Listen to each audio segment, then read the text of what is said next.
या मुख्यमंत्री ने या प्रधानमंत्री ने अगर आश्वासन दे दिया तो बातचीत करी, अगर उस पर बना ना बना वो बात की तो ये अरेस्ट कर दे, इनकी जेल के अंदर डॉलर है।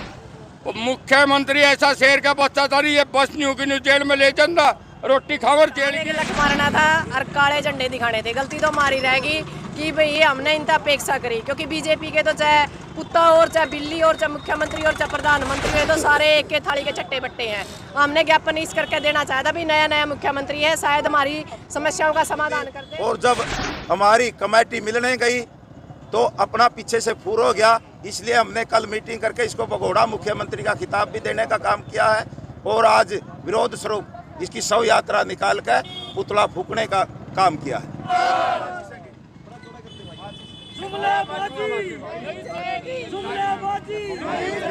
देखिए 23 तारीख को मुख्यमंत्री उचाना में आए थे और ये नए मुख्यमंत्री बन के आए थे। इनसे हमने आशा भी थी और उम्मीद थी कि हम 16 महीने से यहाँ पर धरनारत है, किसान मजदूर की समस्या को लेकर और आम जनता की समस्या को लेकर। उन्हीं समस्याओं को लेकर हम मुख्यमंत्री से मिलना चाहते थे और अपना मांग पत्र देना चाहते थे, लेकिन हमारा मांग पत्र तो लेना दूर, हमारी किसी बात को भी सुना नहीं गया और हमारे को टेम देकर न हमारे से झूठ बोला गया और टेम देकर रेस्ट हाउस में ले जाकर न और हमारे को गिरफ्तार किया गया। उससे पहले हमारे को नज़रबंद किया, लेकिन फिर प्रशासन पर दबाव बना तो हमारे को रेस्ट हाउस में ले जाया गया कमेटी बना के। और जो किसानों की, मजदूरों की और आम जनता की जो हमने कमेटी बनाई थी, जो पंचायत थी, उसके साथ मुख्यमंत्री ने विश्वासघात किया है और बद्दा मजाक किया है। तो उसका जवाब मांगने के लिए हमने आज एसडीएम के माध्यम से डीसी से हमने उसका जवाब भी मांगा, मांग पत्र देके।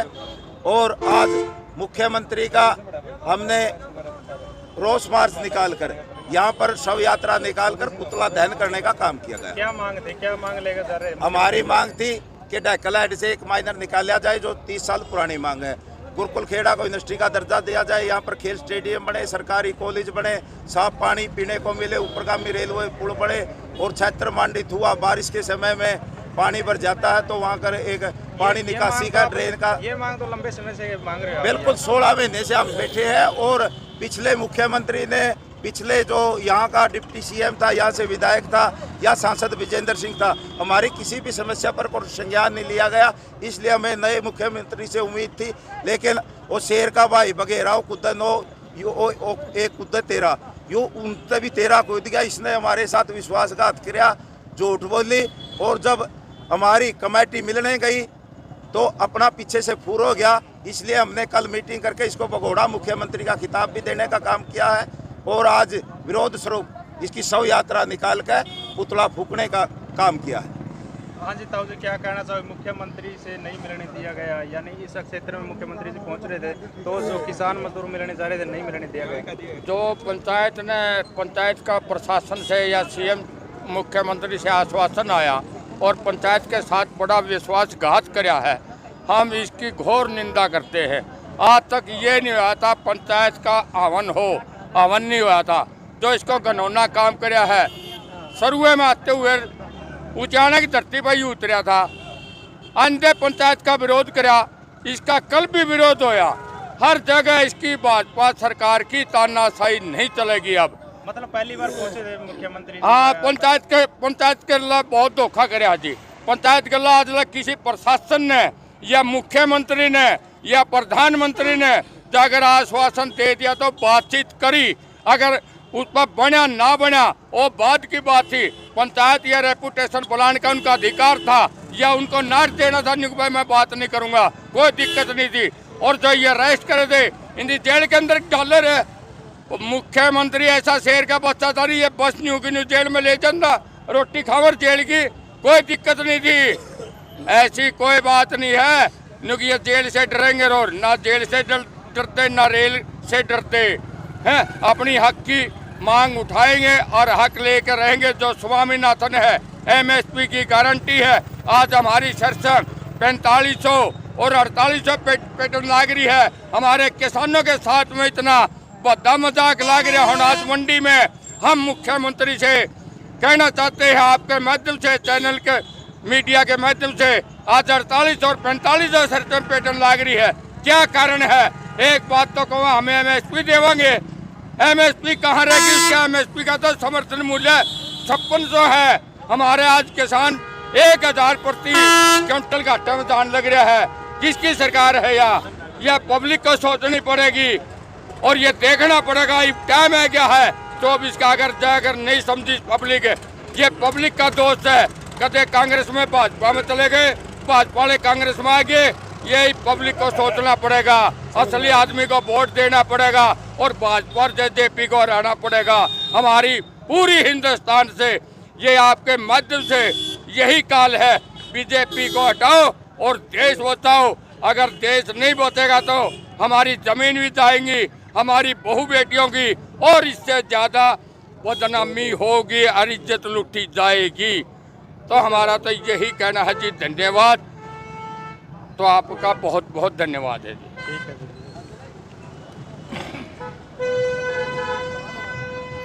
हाँ जी, सिक्किम जी क्या कहना चाहोगे? आज जो पुतला फूंका गया नारायण सिंह सैनी मुख्यमंत्री जी का, कहना ये चाहेंगे कि लठ मारना था और काले झंडे दिखाने थे। गलती तो हमारी रहेगी कि भाई हमने इनका अपेक्षा करी, क्योंकि बीजेपी के तो चाहे कुत्ता और चाहे बिल्ली और चाहे मुख्यमंत्री और चाहे प्रधानमंत्री है, तो सारे एक के थाली के चट्टे बट्टे हैं।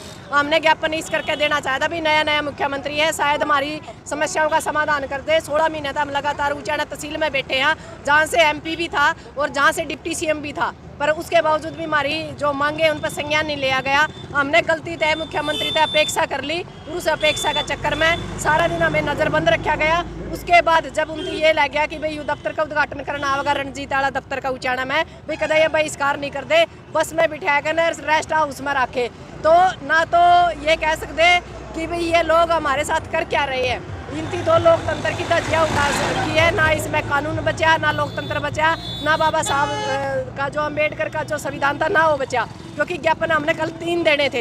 एक हमारा संयुक्त मोर्चा जो उचाड़ा लगातार पक्का धरना लगा हुआ है मोर्चा, उसका ज्ञापन था। एक नीलम आज़ाद को जो UAPA लगाया हुआ है उसकी रिहाई के लिए, उसके जो साथी हैं उनकी रिहाई के लिए भी हमने ज्ञापन देना था। इसके अलावा आंगनबाड़ी जो बहनें थे, यहाँ से सुमन बहन जो टर्मिनेट कर दी गई है, उसके लिए भी ज्ञापन देना था। जो सुमन बहन थी और जो आंगनबाड़ी वर्कर थी वो चली गई थी इंतजार करके। उसके बाद हमारे पास 2 ज्ञापन थे, दोनों ज्ञापन लेना भी मुख्यमंत्री ने सही नहीं समझा वोटों के टाइम। तो आप इससे क्या उपेक्षा रख सकते हो? मेरी तो एक ही मतलब आम जनता से अपील है कि आने वाले टाइम में मुंह तोड़ जवाब दो। जैसे हमारी बेटी ने रोजगार के लिए संसद के अंदर एक कलर बम जो धमाका किया था, ऐसा ना हो कि ये धमाके असली में ना मतलब तब्दील हमें करने पड़ जाए। कोशिश ये करे कि उन जो हमारे साथी है नीलम आज़ाद है और उसके जो साथी हैं उनको रिहा किया जाए, और जो हमारे साथ अन्याय किया गया, हमारा ज्ञापन मुख्यमंत्री ने नहीं लिया, DC उसका जवाब दे कि हमारा ज्ञापन क्यों नहीं लिया।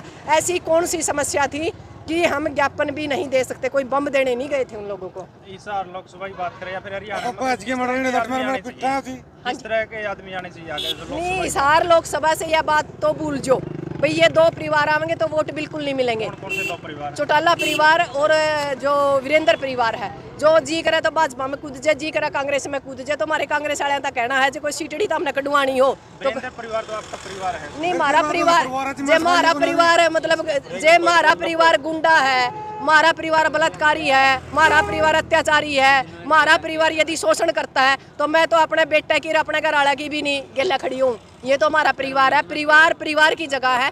यदि वहाँ से हमें ये लगता है कि हमारे उचाड़ा को, हमारे हिसार इलाके को यदि कोई नुकसान हो रहा है, 55 साल से वीरेंद्र परिवार ने कुछ नहीं कराया, यह बात अलग है कि हमारा परिवार है, पर हमारा परिवार का चक्कर में उचाड़ा का नाश नहीं कराया जाता। 55 साल हमने नाश कर लिया। कोई नया चेहरा, फ्रेश चेहरा लेकर आवेंगे तो वोट ले लेंगे, नहीं तो किसानों की तरफ से भी हो सकता है कोई निर्दलीय MP जो सरसा है और जो इशारा यहाँ से उतारने का काम करेंगे, क्योंकि हमें वोट उसी को देंगे जहाँ हमें ये लगता है कि हमारा वोट का सही इस्तेमाल हो रहा है।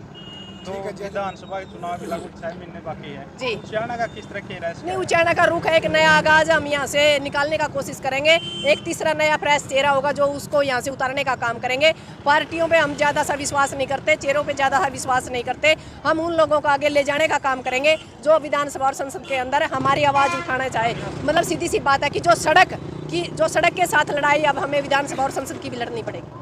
रामनिवास जी, आपने कहा कि UAPA मतलब UAPA का नीलम आज़ाद का मामला आप उठा रहे हो, तो क्या लगता है नीलम आजाद ने गलती किया संसद में जाकर इस तरह, मतलब जो तुम वाले बम तोड़े गए हैं स्मोक वाले वो, इस तरह? जय हिंद, वंदे मातरम। देखो, सबसे बढ़िया यूएपीए के अंदर जो सरकार ने, देखो पहली बात चार्जशीट नहीं दी है, उनके ऊपर क्या क्या आरोप लगाए हैं, लेकिन यूएपीए उसके ऊपर लगता है जो भाई आतंकवादी गतिविधियाँ, मान ले किसी शख्स के ऊपर भाई इसकी आतंकवादी गतिविधियाँ, आतंकवादी तार जुड़े गए हैं। और सरकार ने आज तक बहुत सारे आंदोलनकारियों पर यूएपीए जैसे मतलब संगीन धाराएँ लगाई गई हैं। और पीछे से जब मतलब 10-10 साल की जेल काटी है उन्होंने, या मतलब लंबे केस चले हैं, उन्होंने वो प्रताड़ना सहन की है, तो वो यूएपीए पीछे से वो लोग निर्दोष भरी हुए हैं। क्योंकि सरकार अपना पीठ थपथपाने के लिए या अपना विरोध कम करने के लिए क्रांतिकारी साथियों पर यूएपीए लगा देती है। तो ऐसे ही हमारे साथी नीलम आज़ाद पे लगाया गया है। आपको बता दूं, नीलम आज़ाद हमारी उच्चारण नहीं साथी है, इतनी पढ़ी लिखी लड़की है, और उसके कण कण में है ना देशभक्त लड़कियाँ। भाई साहब, मैंने तो पूरे मतलब किसान आंदोलन में देखा, ऐसी कोई लड़की नहीं मिली, मतलब इतनी गहराई से उसके अंदर न तो जातिवाद था भाई साहब। वो सभी समाज की, देखो एक ओबीसी समाज से संबंध होते हुए किसान आंदोलन में आई थी, और जबकि आपको पता है कि ये बहुल तक के उनसे समाज की थी। उसके बाद उसने मजदूरों मनरेगा में SC-BC समार जाति के, वाल्मीकि जाति, उनकी आवाज़ उठाई। तो एक क्रांतिकारी लोग हैं भाई, वो किसी जाति धर्म के तो होते नहीं। उसने वहाँ पे जो बात करी भाई, अपना नौजवानों की बात करी है, रोजगार की, मणिपुर मुद्दा उठाया है। और मणिपुर मुद्दा उठाया, मणिपुर के अंदर सभी को पता है क्या हो रहा है। क्योंकि एक जब क्रांतिकारी विचारधारा में जब लोग चले जाते हैं, पढ़ लेते हैं, हम भी जितना पढ़ रहे हैं, जितना स्टडी कर रहे हैं समाज को, उसके मानसिक डेवलपमेंट इतना हो जाता है कि वो देश को कौन से मुद्दे प्रभावित करते हैं उनको प्रपोज कर जाता है। जैसे कि किसान आंदोलन मुद्दा नहीं है, उसके लिए देश का मुद्दा भी है, रोजगार का मुद्दा भी है, रोजगार मुद्दा पूरे देश का मुद्दा है, वो उठाया। तो आप क्या मांग है नीलम आज़ाद के लिए? देखो भाई साहब, मांग तो यही है भाई, सरकार ये कह रही है भाई उसकी जांच का नाम तो एक बात था, वो आपका साथी आपके साथ रह रही है, पता है भाई कौन लोग देशभक्त है, कौन गद्दार है। सरकार केवल सरकार को ये डर है कि भाई ये मतलब समाज देश के अंदर ये चेहरे बन गए और जाके बीजेपी के खिलाफ प्रचार ना कर दें। सरकार को केवल ये डर है।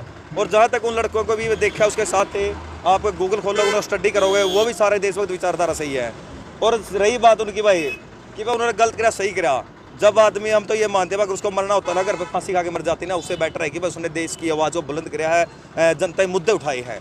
तो भाई ऐसी मौत तो भाई देखो हम भी नहीं मरना चाहते, सीधी बात है। देश के लिए काम कर रहे हैं, जनता के लिए जिएंगे, जनता के लिए मरेंगे। रहेगी बात दूसरी, आपको बता दूं मेन बात है, संसद के अंदर है, संसद बहुत पवित्र चीज़ है यार, देश के कानून बनते हैं, जनता का भविष्य निर्धारित होता है वहाँ से। उन्होंने वहाँ पर जाने की जरूरत क्या पड़ी? क्योंकि भाई सरकार रोजी रोटी नहीं दे पा रही है, गरीब की बेटी दिहाड़ी नहीं कर सकती, इतनी पढ़ ली, तो भाई उसका रास्ता वहाँ जाने का क्या हुआ? संसद के अंदर जो ब्रजभूषण जैसे चोर बैठे हैं, तब तक भाई वहाँ पे बलात्कारी और गुंडे किस्म के लोग हैं, देश को भारत माता को लूटने वाले लोग बैठे हैं। भाई हम ऐसी गतिविधियों का खुले दिल से समर्थन करते हैं। जिस दिन देश के अंदर ईमानदार, अगर ये देश के अंदर ईमानदार लोग बैठे होते और ये साथी वहाँ चले जाते, हम खुद इनकी फांसी की मांग करते कि वह फांसी होनी चाहिए।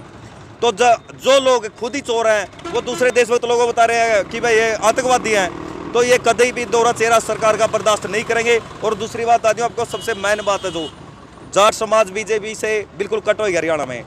और दूसरी बात है, जो OBC SC-ST जो तरले तबके है, बेचारे दलित तबके है, जो दिहाड़ी मजदूरी तक सीमित है ज़्यादा, वो लोग बीजेपी का वोट बैंक है। अब उन्हीं की बेटी थी, उन्हीं के समाज से थी, तो उन्होंने बीजेपी वालों ने उसको मतलब एक प्रोटेस्ट कर दिया, अंदर ही रख ली।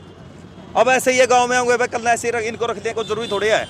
तो ये वोट बैंक था। अब हम इस मुद्दे को पूरे हिसार लोकसभा के क्षेत्र के अंदर हर गरीब आदमी के SC-BC OBC हर घर में लेकर जाएंगे। और अगर समाज में बढ़िया समर्थन मिला तो पूरे हरियाणा के अंदर हम बीजेपी के खिलाफ प्रचार करने का काम करेंगे।